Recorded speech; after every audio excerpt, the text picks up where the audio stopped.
Hello friends, welcome back to my YouTube channel.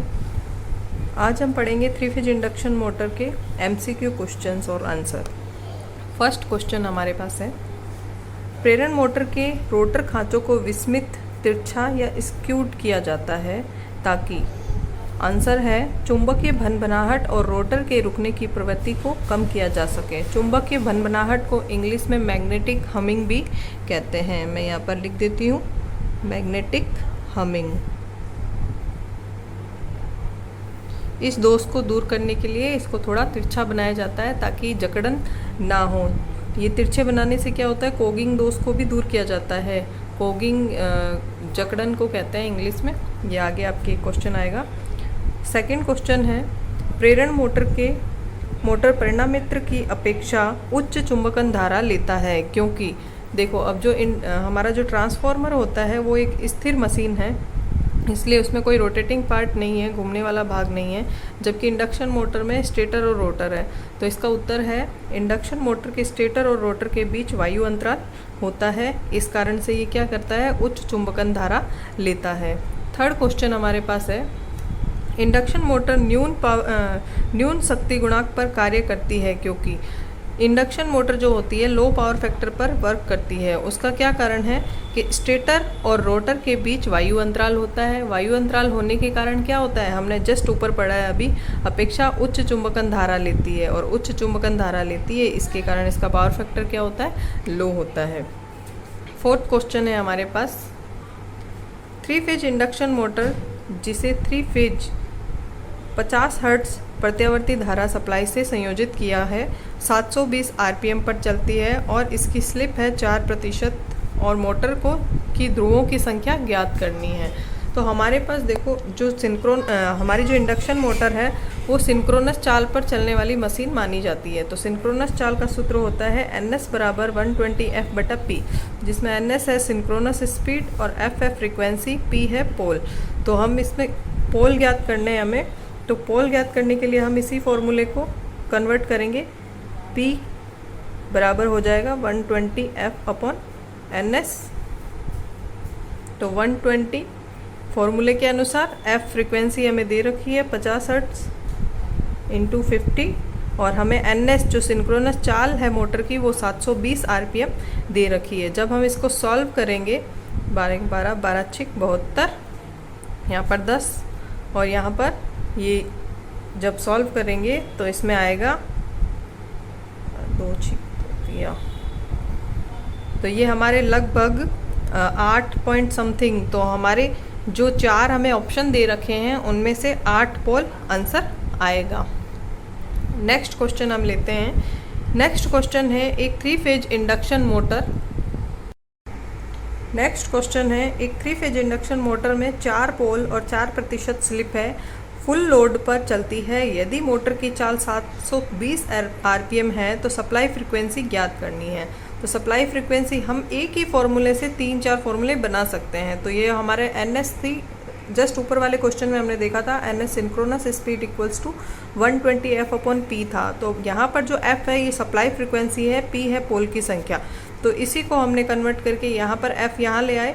F बराबर हो गया PN बटा, इसको क्रॉस जब मल्टीप्लाई करेंगे तो PN बटा 120, ये फॉर्मूला है। अब इस फॉर्मूले में हम P पोल की संख्या रख लेंगे, F बराबर 4 इंटू स्पीड हमारी रखेंगे 720 बटा 120, क्रॉस कनेक्ट मल्टीप्लाई करेंगे, काटेंगे इसको, 12 12 72, तो ये चॉइस 24 हर्ट्ज़ के आसपास आएगा। तो हमारे ये जो 4 ऑप्शन हैं उनमें से 25 हर्ट्ज़ ऑप्शन सही होगा। तो इस तरीके से हम ये क्वेश्चन करेंगे। यदि नेक्स्ट क्वेश्चन हम लेंगे, यदि इंडक्शन मोटर में स्टेटर खांचे रोटर खांचों के संपूर्ण गुणनफल के तुल्य हो तो क्या होगा, हमारी मशीन स्टार्ट नहीं हो सकेगी।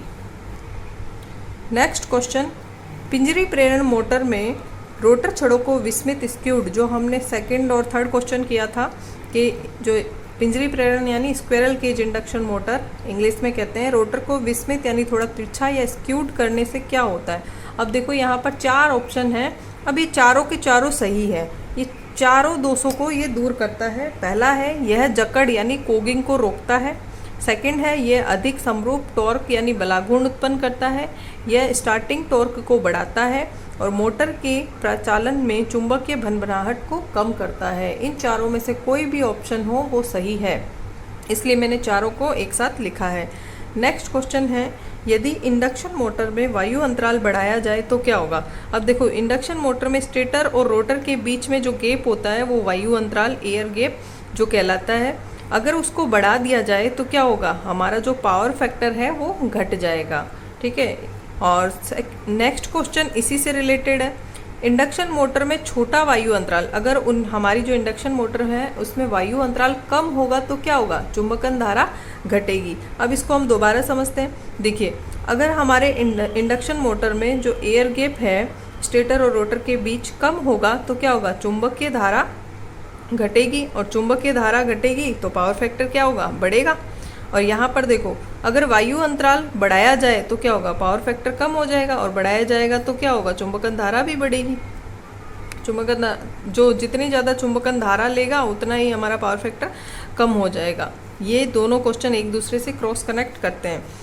नेक्स्ट क्वेश्चन हम लेंगे, जब 3 फेज इंडक्शन मोटर स्थिर है तो उसकी स्लिप कितनी होगी, इकाई या 100%। Next question, slip ring induction motor का स्टार्टिंग टॉर्क बढ़ाया जा सकता है रोटर प्रतिरोध बढ़ाकर।